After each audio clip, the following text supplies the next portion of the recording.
백악관이 밤새 뒤집혔습니다. 미군 탄약 재고가 바닥나고 있었습니다. 작전 지속 능력 6개월 국방장관이 내놓은 시한이었죠. 한국 없이는 미국이 버티지 못한다. 백악관 선임 분석관이 48시간 동안 한국을 돌고 내린 결론이었습니다. 한국을 하청 취급하던 부보좌관은 그 보고서 앞에서 고개를 숙일 수밖에 없었습니다. 연간 자주포 120문 생산, 115조 원 수주 잔고 쓰레기에서 안티모니를 뽑아내는 나라. 그리고 밝혀진 충격적인 사실, 미국이 한국을 지켜주는 게 아니라 한국이 미국 전쟁 능력을 떠받치고 있었습니다. 그 소름 돋는 48시간의 전말을 지금 공개합니다. 구독과 좋아요를 눌러주시고 감동의 대한민국이라고 댓글을 남겨주세요. 저는 에블린 크로스입니다. 백악관 국가안보회의에서 산업안보를 맡고 있는 선임 분석관이죠. 불과 이틀 전까지만 해도 저는 한국을 미국이 관리하는 유능한 하청 파트너 정도로만 생각했습니다. 2026년 3월 어느 날 밤 백악관 지하 상황실의 공기가 얼어붙었어요.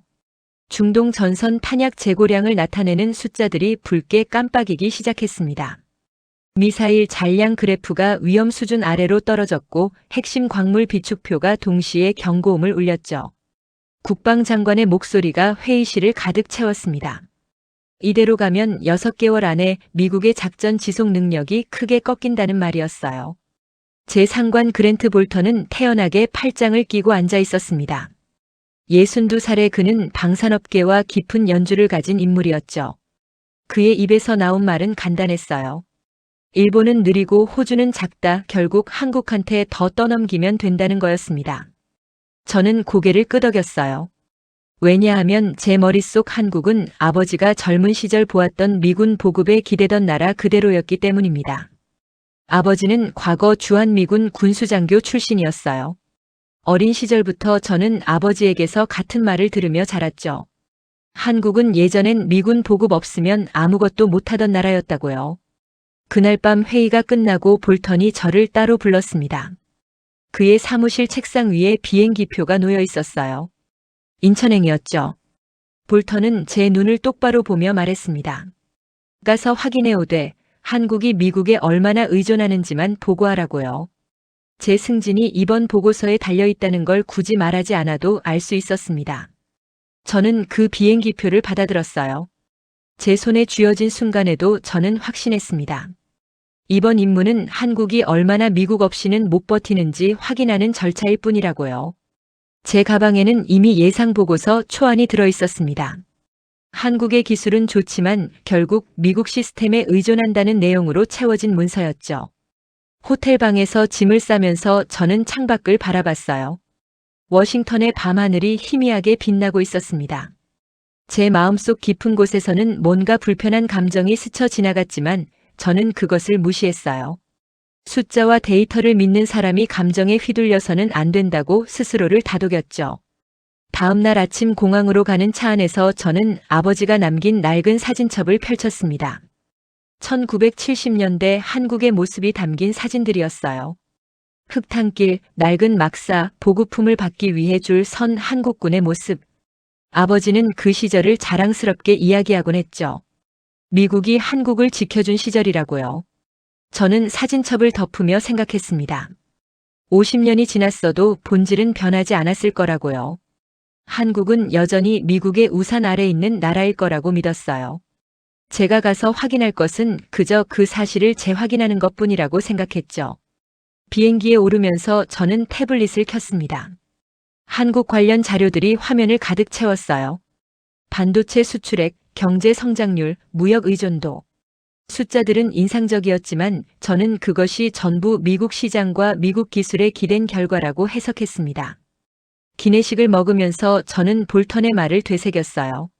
한국은 결국 미국이 관리하는 대상이라는 그의 말. 저는 그 말이 옳다고 믿었습니다. 동맹이라는 건 결국 강한 쪽이 약한 쪽을 이끄는 관계라고 생각했죠. 비행기 창밖으로 태평양이 보였습니다. 끝없이 펼쳐진 바다 위를 날아가면서 저는 생각했어요. 이 바다를 건너 한국에 가서 제가 이미 알고 있는 진실을 확인하고 돌아오면 된다고요. 그렇게 해서 승진하고 볼턴의 신임을 얻고 제 커리어를 한 단계 올리면 된다고 믿었습니다. 그때의 저는 몰랐어요. 제가 한국에서 마주하게 될 진실이 제 모든 확신을 산산조각 낼 거라는 걸요. 제가 평생 믿어온 세계가 완전히 뒤집힐 거라는 걸 전혀 예상하지 못했습니다. 인천공항에 도착하기 1시간 전, 저는 마지막으로 보고서 초안을 검토했어요. 한국의 방산 기술은 인상적이지만 핵심 부품과 시스템은 여전히 미국. 의존적이라는 문장을 다시 읽으며 고개를 끄덕였습니다. 이 문장이 제 보고서의 결론이 될 거라고 확신했죠. 착륙 안내 방송이 나왔습니다. 저는 안전벨트를 매면서 심호흡을 했어요. 이제 곧 한국 땅을 밟게 될 거였습니다. 제가 이미 알고 있다고 믿는 그 나라에 도착하게 될 거였죠. 하지만 그때의 저는 정말 몰랐습니다. 제가 발을 딛게 될 한국이 아버지가 기억하던 그 나라와는 완전히 다른 곳이라는 걸요. 제 모든 편견이 무너지고 제 모든 확신이 산산조각 나게 될 거라는 걸 전혀 예상하지 못했어요. 비행기 바퀴가 활주로에 닿는 순간 저는 창밖을 내다봤습니다. 인천공항의 불빛들이 밤하늘을 밝히고 있었어요. 그 순간 제 가슴속 깊은 곳에서 묘한 떨림이 일었지만 저는 그것을 무시했습니다. 그저 피곤해서 그런 거라고 생각했죠. 하지만 지금 돌이켜보면 그 떨림은 예감이었습니다. 제 세계가 완전히 뒤집힐 거라는 본능적인 예감이었어요. 인천공항 입국장을 빠져나오는 순간 저는 아버지의 말을 떠올렸습니다. 에블린, 한국은 예전엔 미군이 빠지면 하루도 못 버티는 나라였어. 그 기억은 제 안에서 오래된 진실처럼 굳어져 있었어요. 입국장 밖에서 리아 정이 저를 기다리고 있었습니다. 34살의 한국계 미국인으로 국가안보회의 보좌분석관이었죠. 그녀는 단정한 회색 정장을 입고 태블릿을 손에 들고 서 있었어요. 리아가 저에게 다가와 악수를 청했습니다. 그녀의 악수는 단단했어요. 그녀는 태블릿을 건네며 조용히 말했습니다. 한국은 핵없이 세계 군사력 5위입니다. 라고요. 저는 바로 받아쳤어요. 민간 지표는 언제든 부풀릴 수 있어요. 숫자는 현장에 못 이깁니다. 제 목소리에는 확신이 가득했습니다. 리아는 아무 말 없이 고개만 살짝 끄덕였죠. 공항을 빠져나와 차에 오르면서 저는 창밖을 바라봤어요. 밤이었지만 도로는 밝게 빛나고 있었습니다. 가로등 하나하나가 정확한 간격으로 서 있었고 도로 표지판들은 깔끔하게 정리되어 있었어요. 차가 고속도로에 진입했습니다. 저는 계속 창밖을 응시했어요. 뭔가 이상했습니다. 아버지가 기억하던 낡은 동맹국의 표정이 아니었어요. 도로는 미국 고속도로보다 깨끗했고 조명은 더 밝았으며 표지판은 더 정확했습니다. 리아가 조용히 말했어요. 이 고속도로는 1970년대에 건설됐습니다. 하지만 매년 보수하고 개선해서 지금은 세계 최고 수준이죠. 저는 대답하지 않았습니다. 그저 고개를 돌려 다른 쪽 창문을 바라봤어요. 도심으로 들어서자 더 많은 것들이 눈에 들어왔습니다. 새벽인데도 불을 밝히고 있는 공장들, 끊임없이 움직이는 컨테이너 트럭들, 정확하게 운행되는 지하철 시스템. 모든 것이 톱니바퀴처럼 맞물려 돌아가고 있었어요. 저는 속으로 생각했습니다. 겉모습은 좋을 수 있어. 문제는 속이지. 제 마음속 깊은 곳에서는 불안감이 스멀스멀 올라왔지만 저는 그것을 억눌렀어요. 제가 믿어온 세계를 지키고 싶었습니다. 호텔에 도착해서 짐을 풀면서 저는 창밖을 내다봤어요. 서울의 야경이 펼쳐져 있었습니다. 한강을 가로지르는 다리들이 불빛으로 장식되어 있었고 강남의 고층 빌딩들이 하늘을 찌를 듯 솟아 있었어요. 제 손에는 볼턴이 준 지침서가 들려 있었습니다. 한국의 미국 의존도를 확인하라. 핵심 기술의 원천을 추적하라. 공급망의 취약점을 찾아내라. 저는 그 지침서를 책상 위에 놓으며 다짐했어요. 내일부터 제대로 확인하겠다고요. 다음 날 아침 리아가 호텔 로비에서 저를 기다리고 있었습니다. 그녀 옆에는 또 다른 남자가 서 있었어요. 43살쯤 되어 보이는 한국인 남성이었습니다. 리아가 소개했어요. 서민규입니다. 한국방산협력 실무총괄관이죠. 서민규는 조용히 고개를 숙여 인사했습니다. 그의 악수는 단단했지만 과하지 않았어요. 그는 많은 말을 하지 않았습니다. 오늘 일정을 안내하겠다는 짧은 말만 했죠. 차에 오르면서 저는 서민규를 관찰했어요. 그는 화려하지 않았습니다. 과장된 몸짓도 없었고 불필요한 말도 하지 않았어요. 그저 묵묵히 앞을 바라보며 운전만 했습니다. 고속도로를 달리면서 저는 계속 창밖을 봤어요. 공단 지역을 지나갔습니다. 수십 개의 공장 굴뚝에서 하얀 연기가 피어오르고 있었어요. 컨테이너를 실은 트럭들이 줄지어 움직이고 있었고 철도 위로는 화물열차가 달리고 있었습니다. 리아가 태블릿을 켜며 말했어요. 한국의 산업 인프라는 모두 연결되어 있습니다. 항만과 철도와 도로가 하나의 시스템처럼 작동하죠. 저는 여전히 회의적이었습니다. 시스템이 좋아도 핵심 기술이 없으면 소용없다고 생각했어요. 창원으로 가는 길, 저는 계속 아버지의 말을 떠올렸습니다. 한국은 미군 보급에 의존하던 나라였다고요. 그 기억이 제 머릿속에서 방패막이 되어 주었어요. 눈앞에 보이는 것들을 부정할 수 있게 해주는 방패였죠. 하지만 차창밖 풍경은 계속 제 확신을 흔들었습니다. 너무 정교했어요. 너무 체계적이었습니다. 모든 것이 너무 잘 맞물려 돌아가고 있었어요. 서민규가 처음으로 입을 열었습니다. 곧 도착합니다라고요. 그의 목소리는 담담했어요. 과장도 없었고 자랑도 없었습니다. 그저 사실만 말하는 목소리였죠. 저는 가방에서 노트를 꺼냈습니다. 펜을 쥐고 메모할 준비를 했어요.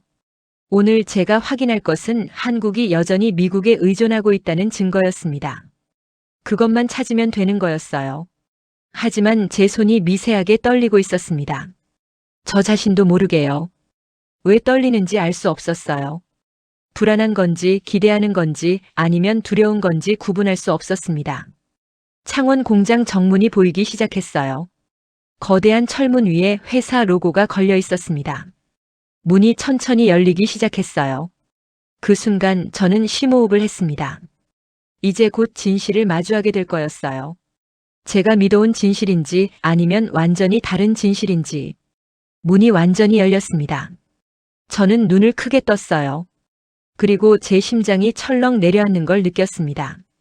창원 공장 철문이 완전히 열리는 순간 저는 걸음을 멈췄습니다. 아니, 멈출 수밖에 없었어요. 제 눈앞에 펼쳐진 광경이 제 모든 예상을 산산조각 내버렸기 때문입니다. 축구장 20개가 넘는 규모의 생산 라인이 끝없이 펼쳐져 있었어요. 천장은 높았고 조명은 밝았으며 바닥은 거울처럼 깨끗했습니다. 그리고 그 안에 K9 자주포들이 줄지어 서 있었어요. 하나, 둘, 셋. 저는 무의식적으로 세기 시작했습니다. 20대를 넘어섰어요. 30대, 40대. 끝이 보이지 않았습니다. 각각의 자주포는 조립 단계가 달랐어요. 어떤 건 차체만 있었고 어떤 건 포탑이 올라가고 있었으며 어떤 건 완성된 상태로 최종 점검을 받고 있었습니다. 서민규가 조용히 말했어요. 지금 보시는 라인에서 연간 120문 이상 생산합니다. 제 머릿속이 하얗게 변했어요. 120문이라고요? 저는 속으로 계산을 시작했습니다. 독일의 최대 방산업체가 연간 생산하는 자주포가 40문 정도였어요. 한국은 그 3배를 생산하고 있었던 겁니다. 리아가 태블릿을 건넸습니다. 화면에는 생산 일정표가 떠 있었어요. 폴란드 납품 58문, 노르웨이 납품 24문, 에스토니아 납품 12문. 모든 일정에 정확한 날짜가 적혀 있었고 지연된 건 단 하나도 없었습니다. 저는 생산 라인을 따라 걸었어요. 작업자들이 정확한 동작으로 움직이고 있었습니다. 용접 불꽃이 튀고 크레인이 포탑을 들어 올리고 검사원들이 꼼꼼하게 체크리스트를 확인하고 있었어요. 모든 것이 시계처럼 정확하게 돌아가고 있었습니다. 한 작업장 앞에서 멈춰 섰어요. 젊은 기술자가 용접 작업을 하고 있었습니다. 그의 손놀림은 예술가 같았어요. 정확하고 빠르고 흔들림이 없었습니다. 용접이 끝나고 그가 마스크를 벗었을 때 저는 그의 눈빛을 봤어요. 자부심이 가득한 눈빛이었습니다. 서민규가 다시 입을 열었어요. 저희는 빨리 만드는 게 자랑이 아닙니다. 약속한 날짜를 지키는 게 기본입니다. 이 한마디가 제 가슴에 깊이 박혔습니다. 왜냐하면 미국식 자부심은 늘 최고 성능에 기대지만 한국은 약속한 시간에 반드시 보내는 능력으로 승부하고 있었기 때문이에요. 다음 구역으로 이동했습니다.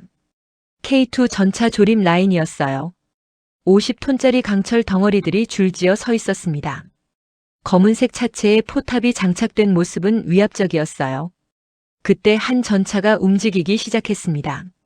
시험 주행이었어요. 전차는 믿을 수 없을 만큼 빠르게 가속했습니다. 50톤이 넘는 무게인데도 경주용 자동차처럼 달렸어요. 급커브를 돌 때도 속도가 떨어지지 않았습니다. 리아가 설명했어요. 최고 속도 시속 70km, 기동 사격 명중률 90% 이상입니다. 제 손에 들린 메모장에 글씨가 흔들리기 시작했어요. 이건 홍보가 아니라 진짜일 수도 있다는 생각이 제 머릿속을 스쳤습니다. 시험장으로 이동했어요. 실제 사격 시연이 있다고 했습니다. K2 전차 한 대가 출발선에 서 있었어요. 목표물은 2000m 앞에 설치되어 있었습니다. 신호가 떨어졌습니다. 전차가 전속력으로 달리기 시작했어요. 동시에 포탑이 움직였습니다. 차체는 울퉁불퉁한 지형을 달리는데 포탑은 마치 안정화 장치가 달린 것처럼 목표물을 정확히 조준하고 있었어요. 발사음이 울렸습니다. 귀가 멍할 정도로 큰 소리였어요. 포탄이 날아가는 게 보였습니다. 그리고 목표물이 정확히 맞았어요.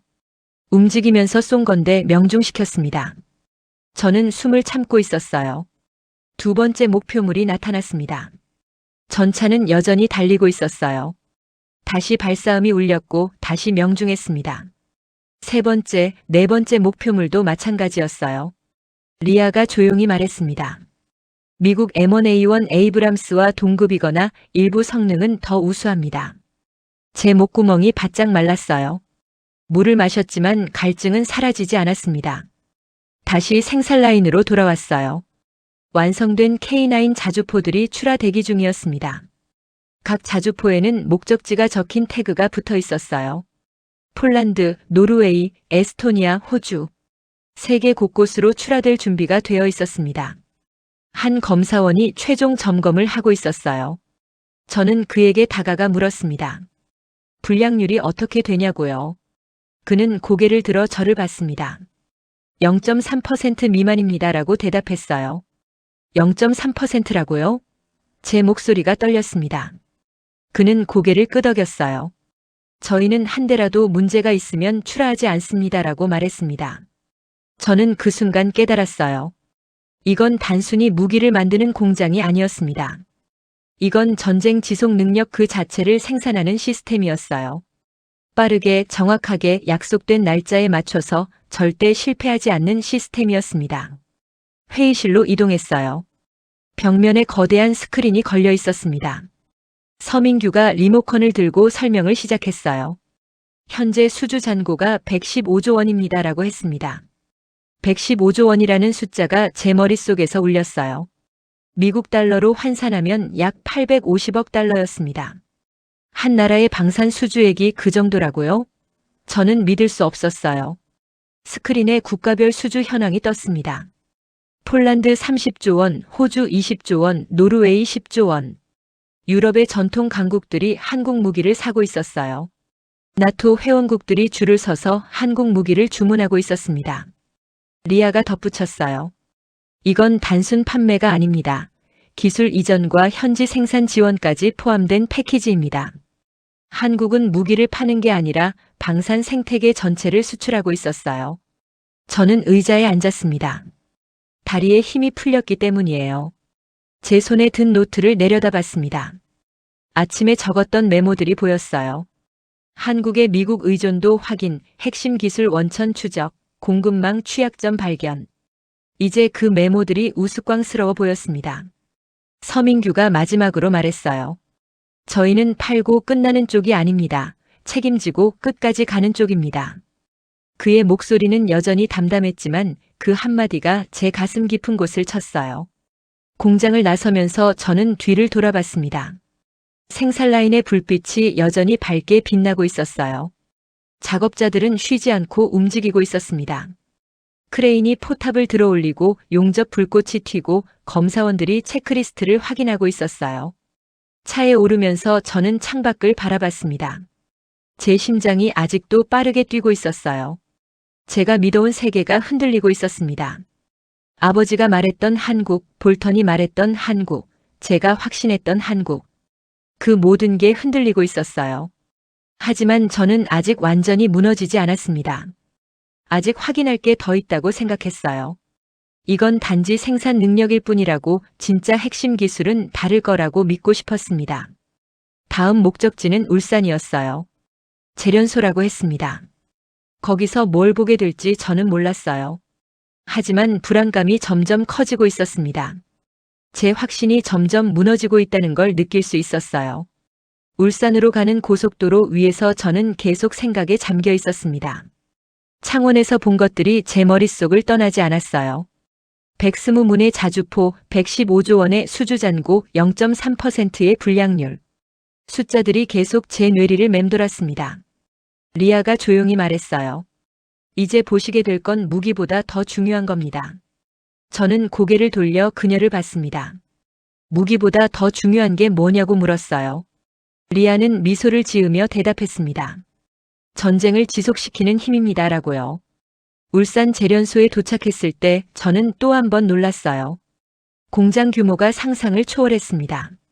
거대한 굴뚝들이 하늘을 찌르듯 솟아 있었고 파이프라인들이 거미줄처럼 연결되어 있었어요. 끊임없이 트럭들이 드나들고 있었고 철도 화차들이 원자재를 실어 나르고 있었습니다. 서민규가 설명을 시작했어요. 여기는 비철금속 재련소입니다. 남들이 버리는 것에서 자원을 찾아내는 곳이죠. 저는 그 말의 의미를 이해하지 못했어요. 버리는 것에서 자원을 찾는다고요? 첫 번째 공정실로 들어갔습니다. 거대한 용광로가 불을 뿜고 있었어요. 작업자들이 보호복을 입고 원자재를 투입하고 있었습니다. 그런데 그 원자재가 이상했어요. 고철 덩어리, 폐전자 제품, 산업 폐기물. 말 그대로 쓰레기였습니다. 기술자가 다가와 설명했어요. 저희는 이 폐기물에서 구리를 추출합니다. 그리고 그 찌꺼기에서 다시 납을 뽑아내고 또 그 찌꺼기에서 금을 뽑아냅니다. 제 입이 벌어졌어요. 쓰레기에서 또 그 찌꺼기에서 또 거기서 다시 뽑는다고요? 기술자는 대수롭지 않게 말했습니다. 남들이 버리는 곳에서 저희는 자원을 찾았습니다. 50년 동안요. 50년이라는 말이 제 귀에 박혔어요. 한국은 반세기 동안 쓰레기를 뒤져가며 자원을 찾아온 거였습니다. 다음 공정실로 이동했어요. 여기서는 더 놀라운 일이 벌어지고 있었습니다. 히토류 추출 공정이었어요. 리아가 태블릿을 보여줬습니다. 한국은 히토류 재활용 기술에서 세계 최고 수준입니다라고 했어요. 저는 화면을 뚫어져라 쳐다봤습니다. 중국이 히토류 수출을 제한하면서 전 세계가 난리였어요. 미국도 예외가 아니었습니다. 그런데 한국은 폐기물에서 히토류를 뽑아내고 있었던 거예요. 세 번째 공정실, 여기가 핵심이었습니다. 안티모니 정제 시설이었어요. 제 심장이 다시 한번 철렁 내려앉았습니다. 안티모니라고요? 리아가 설명했어요. 안티모니는 미국 무기 체계의 핵심 광물입니다. 미사일 추진체, 탄약 뇌관, 적외선 센서에 필수적이죠. 중국이 수출을 막으면서 미국은 사실상 목이 졸린 상태예요. 저는 알고 있었어요. 백악관 회의에서 국방장관이 바로 그 문제를 언급했었습니다. 안티모니 비축량이 위험 수준이라고요. 그래서 대체 공급처를 찾아야 한다고 강조했었어요. 그런데 한국이 안티모니를 생산하고 있었던 겁니다. 그것도 폐기물에서 추출해서요. 기술자가 자세히 설명했어요. 납 재련 과정에서 나오는 부산물을 다시 처리하면 안티모니가 나옵니다. 순도 99.9% 이상으로요. 제가 물었습니다. 연간 생산량이 얼마나 되냐고요. 기술자가 대답했어요. 현재 연간 1,500톤 정도입니다. 필요하면 3,000톤까지 늘릴 수 있고요. 3,000톤이라고요? 그건 미국 전체 수요량의 절반이 넘는 양이었습니다. 리아가 조용히 말했어요. 작년에 미국이 한국에 12조 원을 투자하기로 했습니다. 바로 이 기술 때문이에요. 12조 원이라는 숫자가 제 머릿속에서 폭발했습니다. 미국이 한국 재련 기술에 12조 원을 투자한다고요? 회의실로 이동했어요. 벽면 스크린에 공급망 지도가 떠올랐습니다. 한국에서 출발한 화살표들이 전 세계로 뻗어나가고 있었어요. 안티모니, 히토류, 구리, 납, 금, 은. 모든 전략 광물이 한국에서 출발하고 있었습니다. 서민규가 설명했어요. 저희 기술의 핵심은 다단계 추출입니다. 한 번의 공정에서 끝나지 않고 여러 번 반복해서 찌꺼기가 더 이상 남지 않을 때까지 추출하죠. 이 기술은 미국도 없습니다. 미국도 없다는 말이 제 귀를 때렸어요. 제 평생 미국이 최고라고 믿어왔습니다. 미국이 기술의 정점이라고 생각했어요. 그런데 한국이 미국도 없는 기술을 가지고 있다고요? 리아가 덧붙였습니다. 이 기술 개발에 50년이 걸렸어요. 한국은 자원이 없는 나라였기 때문에 쓰레기에서라도 자원을 찾아야 했습니다. 필요가 기술을 만든 거죠. 저는 창밖을 바라봤어요. 공장 굴뚝에서 하얀 연기가 피어오르고 있었습니다. 저 연기 속에 한국의 50년이 담겨 있구나 싶었어요. 아무것도 없던 나라가 쓰레기를 뒤지며 기술을 만들어 온 50년이요. 다시 공정실로 내려갔습니다. 작업자들이 쉬지 않고 일하고 있었어요. 한 작업자가 샘플을 채취해서 분석기에 넣고 있었습니다. 화면에 성분 분석 결과가 떴어요. 안티모니 순도 99.95%. 저는 그 작업자에게 다가가 물었습니다. 얼마나 오래 이 일을 했냐고요. 그는 마스크를 벗으며 대답했어요. 30년 됐습니다라고요. 30년 동안 쓰레기를 뒤지며 금속을 뽑아낸 거예요. 그의 손을 봤습니다. 굳은 살이 박혀 있었어요. 화학약품에 그을린 자국도 보였습니다. 하지만 그의 눈빛은 맑았어요. 자부심이 가득한 눈빛이었습니다.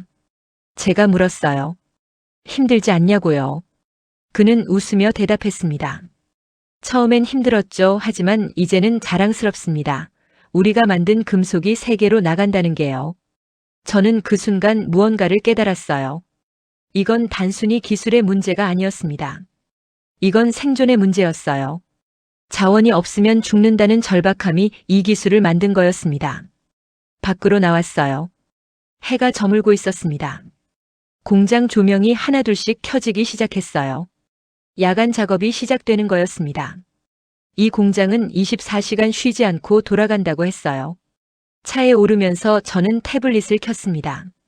볼턴에게 보낼 중간 보고서를 작성해야 했어요. 하지만 손가락이 움직이지 않았습니다. 뭐라고 써야 할지 알 수 없었어요. 한국의 미국 의존도를 확인하라는 지시를 받고 왔습니다. 하지만 제가 본 건 정반대였어요. 미국이 한국에 의존하고 있었습니다. 안티모니 공급, 히토류 재활용, 전략 광물 확보. 모든 게 한국에 달려 있었어요. 리아가 조용히 말했어요. 이제 이해하시겠죠? 미국이 왜 한국을 절대 잃으면 안 되는지. 저는 고개를 끄덕였습니다. 말없이요. 서울로 돌아가는 길, 저는 창밖만 바라봤어요. 고속도로 옆으로 공장들이 지나갔습니다. 굴뚝마다 불빛이 켜져 있었어요. 한국은 밤에도 쉬지 않고 돌아가고 있었습니다. 제 머릿속에서 숫자들이 맴돌았어요. 12조 원 투자, 3,000톤 생산 능력, 50년 기술 축적, 30년 경력 작업자. 모든 숫자가 한 가지를 말하고 있었습니다. 한국은 이제 더 이상 보호받는 나라가 아니라 세계를 떠받치는 나라라고요. 호텔에 도착했어요. 방에 들어가서 노트북을 켰습니다. 볼턴에게 보고서를 써야 했어요. 하지만 커서만 깜빡일 뿐 한 글자도 쓸 수 없었습니다. 제가 쓸 수 있는 건 단 한 문장뿐이었어요. 한국은 미국이 절대 잃으면 안 되는 나라입니다. 하지만 그 문장을 보내면 제 커리어가 어떻게 될지 알 수 없었습니다. 볼턴이 원하는 답이 아니었으니까요. 저는 노트북을 덮었습니다. 창밖을 바라봤어요. 서울의 야경이 펼쳐져 있었습니다. 수많은 불빛들이 밤하늘을 밝히고 있었어요. 저 불빛 하나하나가 한국의 힘이구나 싶었습니다. 내일은 대전에 간다고 했어요. 국방과학연구소라고 했습니다. 거기서 또 뭘 보게 될까요? 저는 이미 알고 있었어요. 제 확신이 완전히 무너질 거라는 걸요. 다음 날 아침 대전으로 향하는 차 안에서 저는 어젯밤 꿈을 떠올렸습니다. 아버지가 나왔어요. 젊은 시절의 아버지였습니다. 군복을 입고 한국 땅을 밟고 있었어요. 그런데 꿈속에서 아버지는 계속 뒤를 돌아봤습니다. 뭔가를 놓치고 있다는 듯이요. 대전 국방과학연구소 정문이 보이기 시작했어요. 높은 담장과 경비초소, 엄격한 보안 검색. 이곳이 한국 방산의 심장부라고 했습니다. 서민규가 조용히 말했어요. 여기서 모든 게 시작됐습니다라고요. 연구소 안으로 들어서자 분위기가 달랐어요. 공장의 소음 대신 조용함이 흘렀습니다. 복도를 걸으며 저는 벽에 걸린 사진들을 봤어요. 흑백 사진들이었습니다. 1970년대 연구원들의 모습이 담겨 있었어요. 한 회의실로 안내받았습니다. 벽면 전체가 스크린이었어요.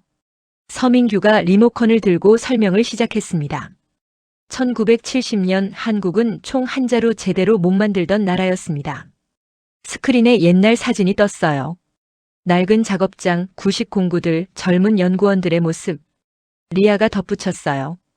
그때 미국이 주한미군 감축을 발표했습니다. 한국은 공포에 휩싸였죠. 저는 알고 있었어요. 닉슨 독트린이었습니다. 미국이 아시아 동맹국들에게 스스로 방어하라고 통보한 시기였죠. 서민규가 계속 설명했습니다. 그때부터 젊은 연구원들이 미국 무기를 뜯어보기 시작했어요. 스크린에 또 다른 사진이 떴습니다. M16 소총을 분해해 놓은 모습, 부품 하나하나를 측정하는 연구원들, 손으로 직접 설계도를 그리는 장면. 한 연구원이 회의실로 들어왔어요. 70대 초반쯤 되어 보이는 노신사였습니다. 서민규가 소개했어요. 1세대 연구원이십니다. 55년 전부터 여기 계셨죠. 노신사가 천천히 말을 시작했어요. 그때 우리한텐 아무것도 없었습니다. 설계도도 없고 공구도 변변찮았어요. 그의 목소리는 떨렸지만 또렷했습니다. 청계천 공구 상가를 뒤져서 부품을 구했죠. 밤마다 형광등 아래서 설계도를 그렸습니다. 저는 그의 손을 봤어요. 굳은 살과 상처 자국이 가득했습니다. 55년 동안 연구하며 생긴 흔적들이었어요. 그는 계속 말했습니다. 라면으로 끼니를 때우고 쇳가루 냄새를 맡으며 일했어요. 설계도 없이 첫 미사일을 만들었습니다. 스크린에 영상이 재생됐어요. 1978년 첫 국산 미사일 발사 장면이었습니다. 흑백 영상 속에서 미사일이 하늘로 솟구쳤어요. 성공이었습니다. 연구원들이 서로 껴안고 우는 모습이 보였어요. 노신사의 눈가가 붉어졌습니다. 그날 우리는 울었어요. 기쁨도 있었지만 두려움도 있었습니다. 이제 우리 스스로 살아남아야 한다는 걸 알았으니까요. 저는 그 순간 아버지를 떠올렸습니다. 아버지는 그 시절 한국에서 보급품을 나눠주고 있었어요. 한국군이 줄을 서서 미군 물자를 받아가는 모습을 봤다고 했습니다. 하지만 아버지는 몰랐어요. 그 줄 뒤편에서 무슨 일이 벌어지고 있었는지요. 아버지는 보급품 받으러 줄 서던 한국만 기억했습니다. 하지만 그 줄 뒤편에서는 젊은 연구원들이 밤마다 미국 무기를 해체하며 자기 무기를 만들고 있었던 거예요. 아버지가 낮에 나눠준 물자를 밤에 뜯어보며 배우고 있었던 겁니다. 다음 전시실로 이동했어요. 역대 개발 무기들이 전시되어 있었습니다. 1세대 미사일부터 최신 순항 미사일까지. 각 무기마다 개발 연도와 연구원 이름이 적혀 있었어요. 리아가 설명했습니다. 모든 무기에 연구원 이름을 새겼어요. 자부심이자 책임감이죠. 저는 명패들을 하나씩 읽어나갔습니다. 김모 연구원, 이모 연구원, 박모 연구원. 모두 한국 이름이었어요. 외국인은 한 명도 없었습니다. 한 미사일 앞에서 멈춰 섰어요. 현무 계열이라고 적혀 있었습니다. 리아가 말했어요. 이건 완전 자체 개발입니다. 엔진부터 유도, 시스템까지 모두 한국 기술이죠. 미국 기술 의존도 0%라고요? 노신사가 다가왔습니다. 처음엔 미국 기술을 베꼈어요. 인정합니다. 그의 목소리가 낮아졌어요. 하지만 배우고 또 배워서 결국 우리 것을 만들었습니다. 이제는 미국이 우리 기술을 배우러 옵니다. 미국이 한국 기술을 배우러 온다고요? 저는 믿을 수 없었어요. 하지만 노신사는 고개를 끄덕였습니다. 작년에 미국 국방부 대표단이 왔어요. 우리 고체 로켓 기술을 보러요. 연구실로 이동했습니다. 젊은 연구원들이 컴퓨터 앞에 앉아 있었어요. 시뮬레이션 프로그램을 돌리고 있었습니다. 한 연구원이 설명했어요. 지금 개발 중인 차세대 미사일입니다. 사거리 1000km의 정밀도 5m 이내죠. 5m 이내라고요? 1000km를 날아가서 5m 안에 맞춘다고요? 연구원은 당연하다는 듯 고개를 끄덕였어요. 저희 목표는 3m입니다. 라고 했습니다. 저는 그 젊은 연구원을 봤어요. 30대 초반쯤 되어 보였습니다. 그의 눈빛은 1세대 노신사와 똑같았어요. 자부심과 책임감이 가득한 눈빛이었습니다. 다시 회의실로 돌아왔어요. 노신사가 마지막 이야기를 들려줬습니다. 55년 전 우리는 미국 없으면 하루도 못 버틴다고 생각했어요. 하지만 그 두려움이 우리를 강하게 만들었습니다. 그는 창밖을 바라봤어요. 연구소 건물들이 보였습니다. 우리는 버려질까봐 두려워서 밤마다 연구했어요. 쓰러질까봐 무서워서 쉬지 않고 일했습니다. 그렇게 55년이 흘렀고 이제 세계가 우리를 찾아옵니다. 저는 그 순간 완전히 무너졌어요. 제 안에 남아있던 마지막 확신마저 무너졌습니다. 아버지가 틀렸어요. 볼턴도 틀렸습니다. 저도 틀렸어요. 한국은 미국이 지켜준 나라가 아니었습니다. 한국은 스스로 살아남기 위해 이를 악물고 버텨온 나라였어요. 저는 부끄러웠습니다. 제가 평생 믿어온 게 얼마나 오만한 착각이었는지 깨달았어요. 우리가 지켜줬다고 생각했는데 사실은 그들이 스스로를 지켜냈던 거였습니다. 우리가 보급품을 나눠주는 동안 그들은 그걸 뜯어보며 자기 길을 만들고 있었어요. 연구소를 나서며 저는 뒤를 돌아봤습니다. 건물 옥상에 태극기가 펄럭이고 있었어요. 바람에 나부끼는 태극기를 보며 저는 생각했습니다. 저 깃발 아래 55년의 밤이 쌓여 있구나. 차에 오르면서 리아가 조용히 말했어요. 이제 마지막 이야기를 들려드릴게요. 저는 고개를 돌려 그녀를 봤습니다. 리아의 눈가가 촉촉해져 있었어요. 서울로 돌아가는 길 리아가 자기 이야기를 시작했습니다. 제 외할아버지는 미군 군화를 닦던 사람이었어요. 그의 목소리가 떨렸습니다. 군화 닦아서 번 돈으로 딸을 공부시켰고 그 딸이 미국으로 건너가 자리를 잡았고 그래서 제가 백악관까지 오게 됐습니다. 저는 리아를 바라봤어요. 그녀가 계속 말했습니다. 외할아버지는 평생 미군 군화를 닦으며 살았어요. 하지만 그분은 자랑스러워했습니다. 딸이 미국에서 성공했으니까요. 하지만 이제 저는 알아요. 외할아버지가 군화를 닦던 그 시절 다른 한국인들은 연구소에서 밤을 새우고 있었다는 걸요. 저는 제 아버지를 떠올렸습니다. 아버지는 보급품을 나눠주는 쪽에 서 있었고 리아의 외할아버지는 군화를 닦는 쪽에 서 있었어요.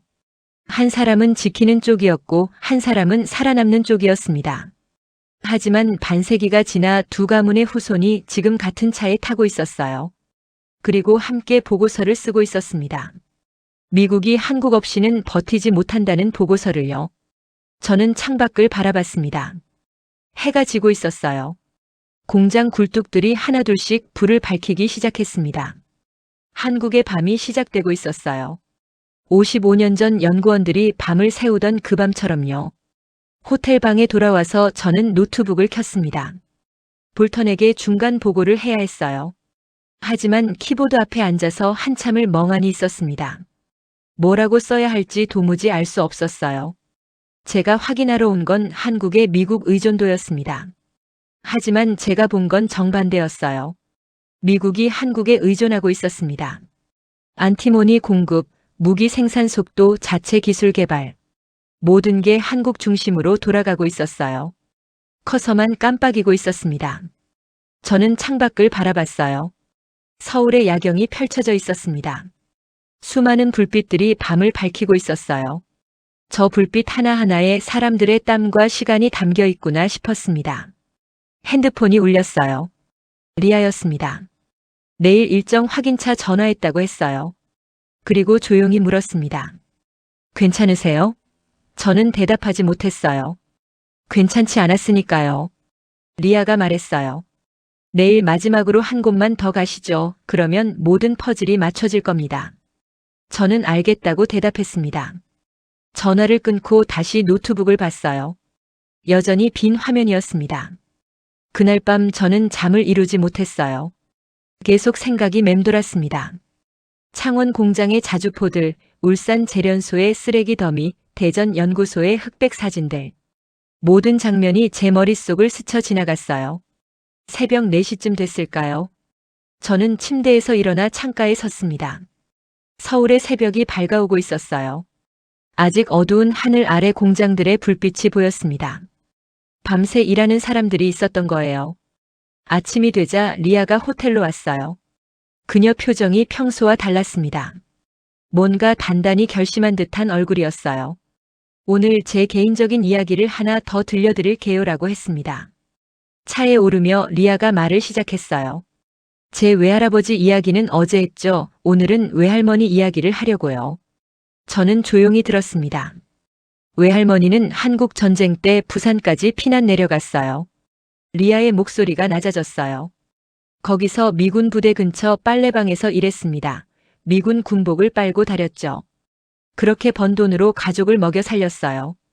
저는 리아를 바라봤습니다. 그녀가 계속 말했어요.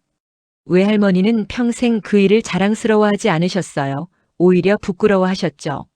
미군한테 빌부터 산다는 게 창피했던 겁니다. 하지만 살아야 했으니까요. 리아의 눈가가 붉어졌습니다. 외할머니는 돌아가시기 전에 제게 말씀하셨어요. 리아야, 너는 절대 누구한테 빌붙지 마라. 내 힘으로 살아라라고요. 그 말씀이 저를 여기까지 오게 했습니다. 저는 창밖을 봤어요. 고속도로 옆으로 공장들이 지나갔습니다. 리아가 말했어요.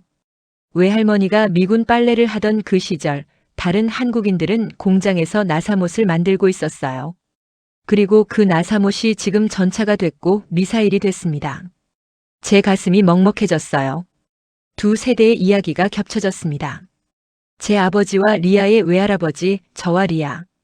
한 세대는 지키는 쪽과 의존하는 쪽으로 나뉘어 있었어요.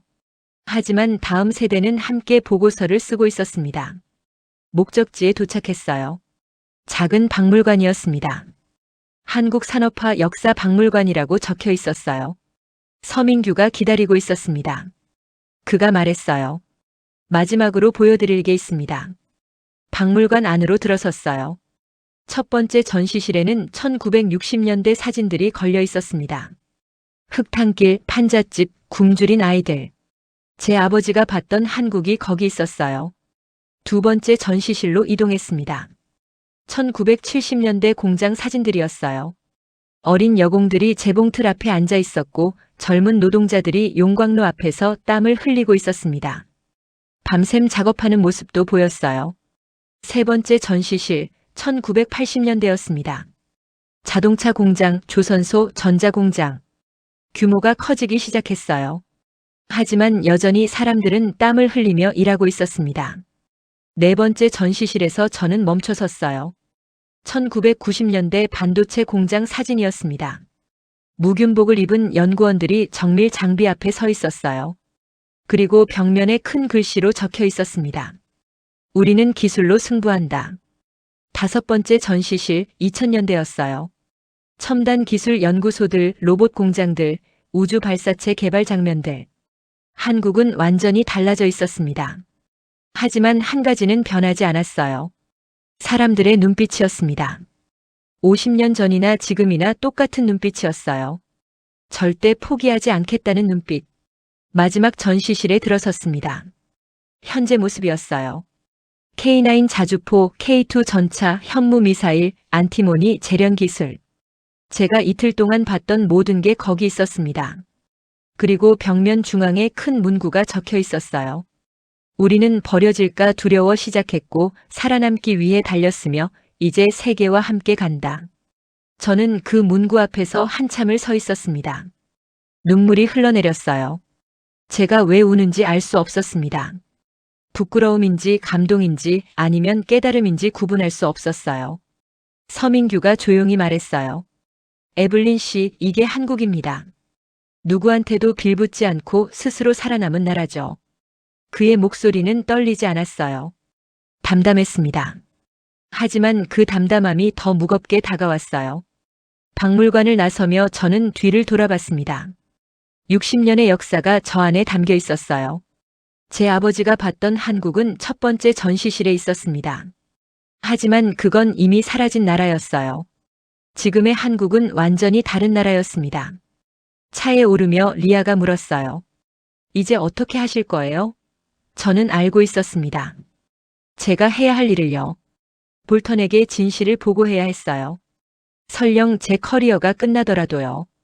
왜냐하면 이건 단순히 한 나라에 대한 평가가 아니었기 때문입니다. 이건 미국의 미래가 달린 문제였어요.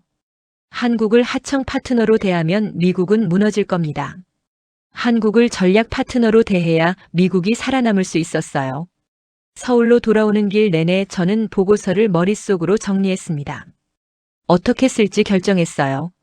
볼턴이 원하는 답이 아니라 진실을 쓰기로요. 호텔에 도착해서 방에 들어갔어요. 노트북을 켰습니다. 이번엔 손가락이 움직였어요. 첫 문장이 나왔습니다. 한국은 미국의 보호 대상이 아닙니다. 두 번째 문장을 썼어요. 한국은 미국이 절대 잃으면 안 되는 전략 파트너입니다. 세 번째 문장, 네 번째 문장. 손가락이 멈추지 않았어요. 제가 본 모든 것, 느낀 모든 것을 쏟아냈습니다. 창원의 생산라인, 울산의 재련소, 대전의 연구소, 박물관의 60년 역사. 모든 걸 정확하게 기록했어요. 새벽까지 보고서를 썼습니다. 마지막 문장을 완성했을 때 해가 떠오르고 있었어요. 저는 창밖을 바라봤습니다. 서울의 아침이 밝아오고 있었어요. 새로운 하루가 시작되고 있었습니다. 저도 새로운 시작을 하고 있었어요. 제가 믿어온 세계를 버리고 진실을 받아들이는 시작이었습니다. 두려웠지만 확신했어요. 이게 옳은 길이라고요. 워싱턴으로 돌아오는 비행기 안에서 저는 계속 보고서를 검토했습니다. 한 글자도 고치지 않았어요. 모든 문장이 제가 직접 보고 느낀 진실이었기 때문입니다. 인천공항을 떠날 때 리아와 서민규가 배웅 나왔어요. 리아가 악수를 청하며 말했습니다. 용기 있는 선택이에요. 저는 고개를 끄덕였습니다. 서민규는 말없이 고개를 숙여 인사했어요. 비행기가 이륙하며 저는 창밖을 봤습니다. 인천이 점점 작아지고 있었어요. 하지만 제 머릿속에는 여전히 생생했습니다. 창원의 자주포들, 울산의 굴뚝들, 대전의 연구소, 박물관의 사진들. 모든 게 제 안에 새겨져 있었어요. 워싱턴에 도착했습니다. 백악관으로 직행했어요. 시차 적응할 시간도 없었습니다. 볼턴이 즉시 보고하라고 했거든요. 백악관 지하 상황실에 들어섰어요. 볼턴이 팔짱을 끼고 앉아 있었습니다. 그의 표정은 여유로웠어요. 제가 자기가 원하는 보고서를 가져왔을 거라 확신하고 있었습니다. 국방장관도 참석했어요. 몇몇 고위 관리들도 자리에 있었습니다. 모두들 저를 바라봤어요. 저는 노트북을 열고 프로젝터에 연결했습니다. 볼턴이 먼저 입을 열었어요. 자, 크로스 분석관, 한국의 미국 의존도 보고를 듣죠. 그의 목소리는 자신감이 넘쳤습니다. 저는 심호흡을 했어요. 그리고 스크린에 첫 슬라이드를 띄웠습니다. 제목이 떴어요. 한국은 미국의 보호 대상이 아닙니다. 회의실이 조용해졌습니다. 볼턴의 표정이 굳어지기 시작했어요. 저는 계속 설명을 이어갔습니다. K9 자주포 연간 생산량 120문. 독일의 3배입니다. 슬라이드가 넘어갔어요. 창원 공장 사진이 떴습니다. 납기 준수율 100%, 불량률 0.3% 미만. 다음 슬라이드. 울산 재련소 데이터였어요. 안티모니 연간 생산량 1,500톤, 필요시 3,000톤까지 확대 가능. 미국 전체 수요량의 절반을 커버할 수 있는 양입니다. 국방장관이 몸을 앞으로 기울였어요. 안티모니라고요? 저는 고개를 끄덕였습니다. 중국이 수출을 막은 바로 그 광물입니다. 한국이 폐기물에서 추출하고 있습니다. 볼턴의 얼굴이 점점 굳어졌어요.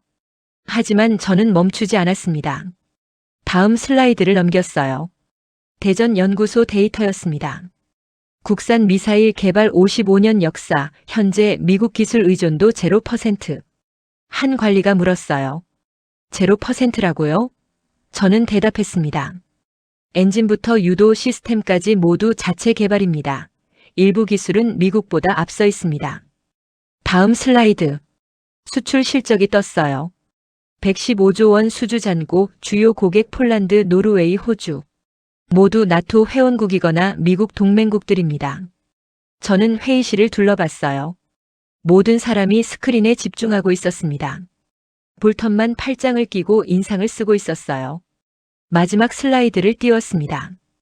결론이었어요. 한국은 미국이 절대 잃으면 안 되는 전략 파트너입니다. 미국의 작전 지속 능력은 한국 공급망에 의존하고 있으며 이 의존도는 앞으로 더 높아질 것입니다. 회의실이 얼어붙었어요. 아무도 말하지 않았습니다. 국방장관이 먼저 입을 열었어요. 이 데이터 확실한 겁니까? 저는 고개를 끄덕였습니다. 직접 현장에서 확인했습니다. 또 다른 관리가 물었어요. 그럼 우리가 한국을 관리하는 게 아니라 한국이 우리를 관리하는 건가요? 저는 정확히 대답했습니다. 관리가 아닙니다. 상호 의존입니다.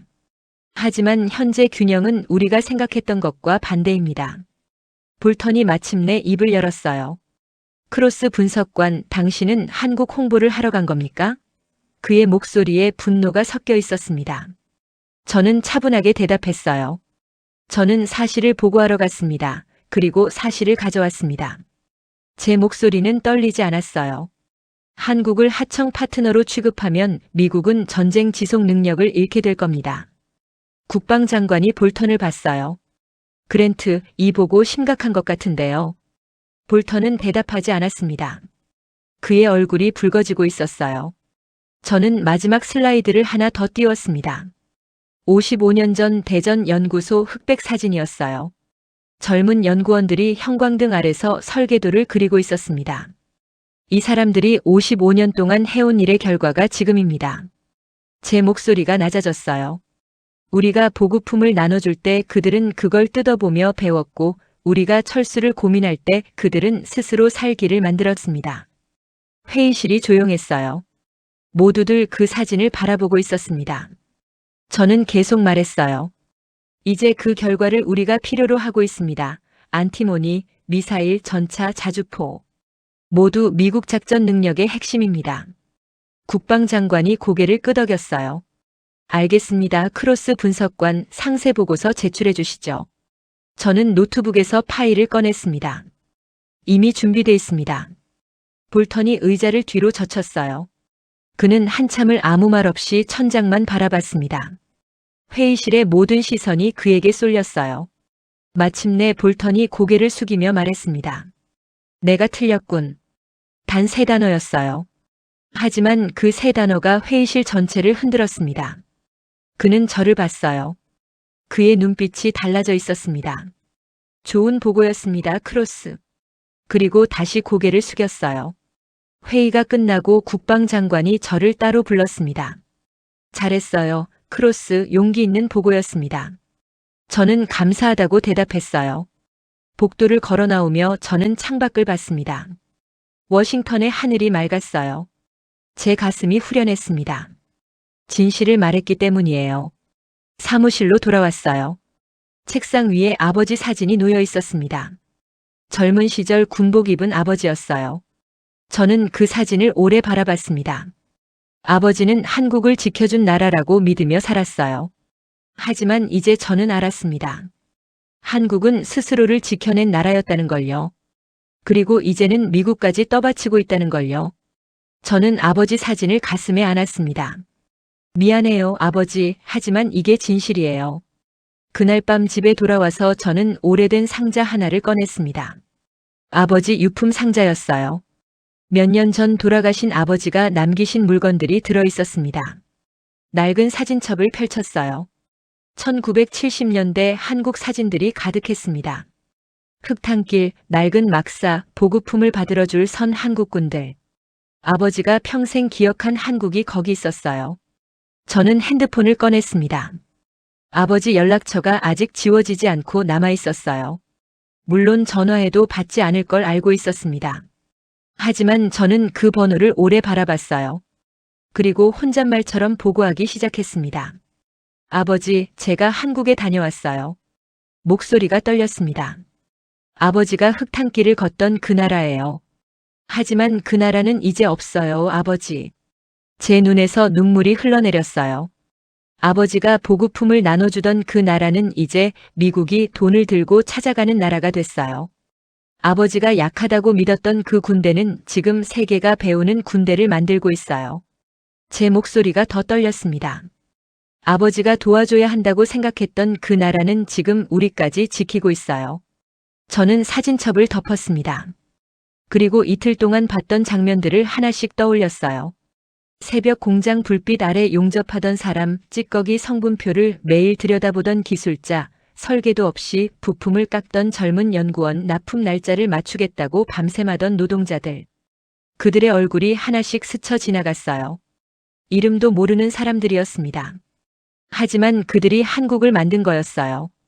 무기도 미사일도 아니었습니다. 끝까지 해내는 사람들이 한국의 진짜 무기였어요.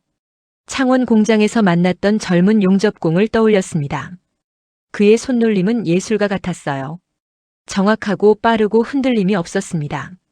마스크를 벗었을 때 본 그의 눈빛도 기억났어요. 자부심이 가득한 눈빛이었습니다. 울산 재련소에서 만났던 30년 경력 작업자도 생각났어요.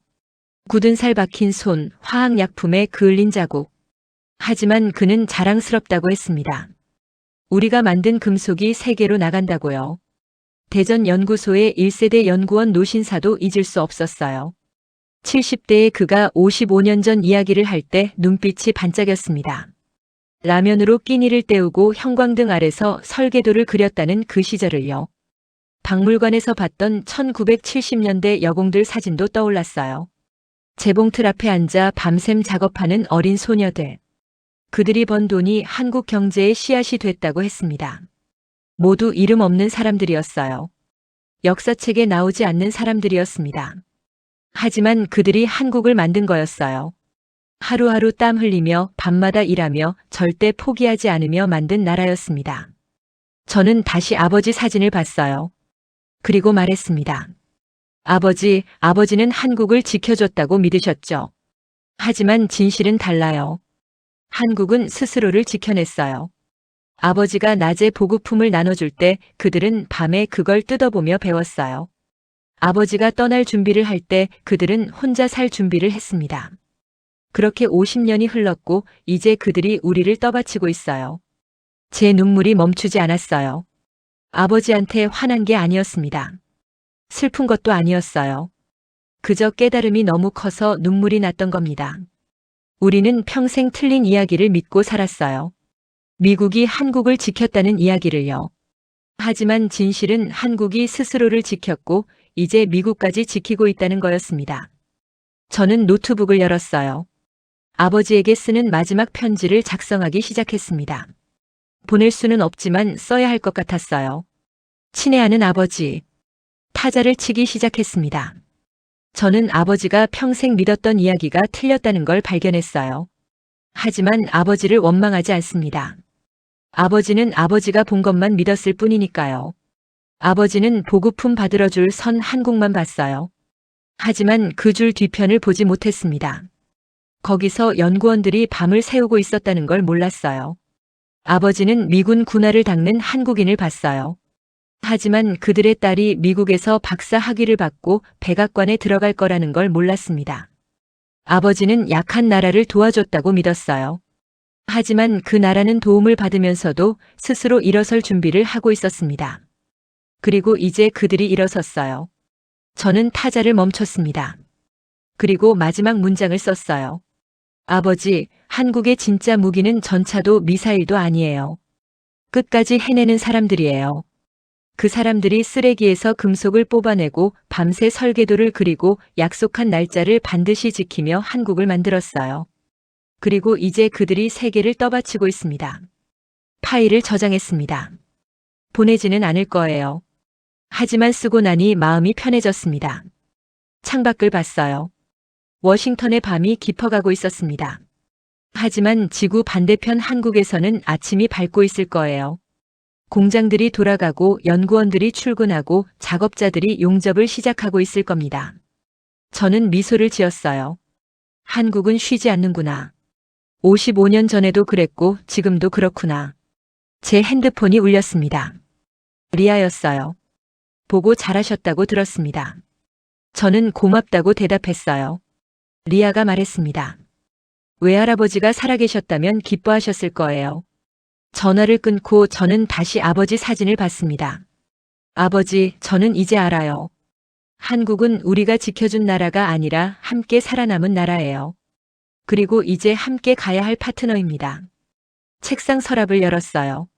볼턴이 처음 줬던 지침서가 들어 있었습니다. 한국의 미국 의존도를 확인하라는 내용이었죠. 저는 그 종이를 찢어버렸어요. 더 이상 필요 없었으니까요. 새로운 종이를 꺼내 적기 시작했습니다. 한국 전략 파트너십 강화 방안. 이게 제가 앞으로 할 일이었어요.